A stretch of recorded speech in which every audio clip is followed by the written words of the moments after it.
Directly तर त्यांना पण दिला असता पाठिंबा, त्यांनी मागितला नाही. नाही कसं आहे, सध्या एक नरेटिव्ह सेट केला जातो की एक भाऊ तिथे लढत असताना दुसरा भाऊ पाठिंबा देत नाही, परंतु असं काही नाही आहे ना.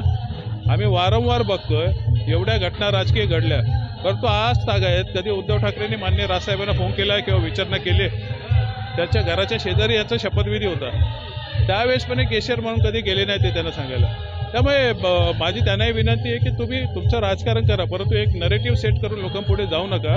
का आमच्याकडेही बोलण्यासारखं खूप आहे, तुम्ही विचारणार पण नाही आणि आमचं राजकारण आम्ही करू नये का. त्यामुळे मला वाटतं मान्य राजसाहेबांनी घेतलेला अनेक निर्णयापैकी हा एक निर्णय आहे. अनेकदा मला त्यांनी सांगितलेलं आहे की जेव्हा जेव्हा फडणवीस साहेबांनी शिंदे साहेबांनी विचारलेलं आहे की पाठिंबा द्या, हाऊसमध्ये वेगवेगळे इलेक्शन झाले आमचे नगर याचे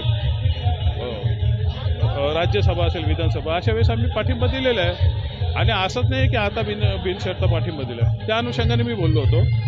काल मुख्यमंत्री निश्चित आम्ही रिंग मास्टर आहे, काय नकली बाग येऊन गेले, ते शेळ्याचे म्हणजे नकली बाग येऊन गेल्याचं त्यांचं स्टेटमेंट होतं. नाही खरं तर आता ही इलेक्शन ही वाघाची DNA टेस्ट आहे, त्यामुळे आता लवकरच कळेल कोण नकली आहे कोण असले. त्यावर मी जास्त बोलू शकत नाही. दोन लोकसभा मतदारसंघांसाठी तुम्हाला समन्वयक म्हणून हो प्रचार असेल, काय रणनीती असेल? नाही खरं तर 26 तारखेपासून फॉर्म भरायचं चालू होतं आहे आणि मला वाटतं 4 तारीख शेवटची तारीख आहे. तर खऱ्या म्हणजे प्रचाराला वेग 26 तारखेनंतर येणार आहे. त्या अनुषंगाने आम्ही 26 तारखेच्या आधी आमचे नेते अविनाश जाधव आणि मी इकडे आमचे मेळावा घेणार आहोत दोन्ही लोकसभांचे, आणि तिथे इथले जे उमेदवार आहेत महायुतीचे त्यांना तिथे आमंत्रित करणार आहोत आणि ते त्यानंतर आम्ही आमच्या सहकार्यांना दिशा दाखवणार आहे. राज ठाकरेंची सभा अपेक्षित आहे का?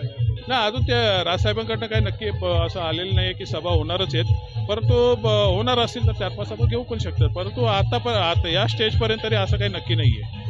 श्रीकांत शिंदे आणि तुमचा कलगीतुरा नेहमीच बघायला मिळाला, मात्र काल तुम्ही मुख्यमंत्र्यांसमोरच सगळा खुलासा केलेला आहे. काय एकूण भावना आहेत आणि तुमच्या कार्यकर्त्यांना आता काय आव्हान असणार? नाही खरं तर मी अनेकदा तुम्ही पाहिलं असेल की माझा काय पर्सनल अजेंडा घेऊन मी काय आमचा कलगीतुरा रंगला नव्हता, कामांवरनंच रंगला होता.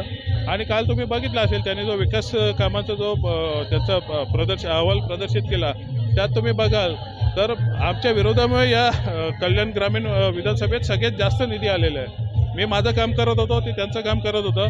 आता आम्हाला पक्षांचे आदेश दिलेले आहेत की तुम्ही एकत्र काम करा, आम्ही एकत्र काम करू. राजकारणात या गोष्टी होत असतात, त्यामुळे आता आम्ही एकत्र काम करू आणि तो श्रीकांत शिंदे विजयी बहुमताने मताधिक्याने विजय कसे होतील यासाठी नक्की प्रयत्न करू. ABP माझा, उघडा डोळे बघा नीट.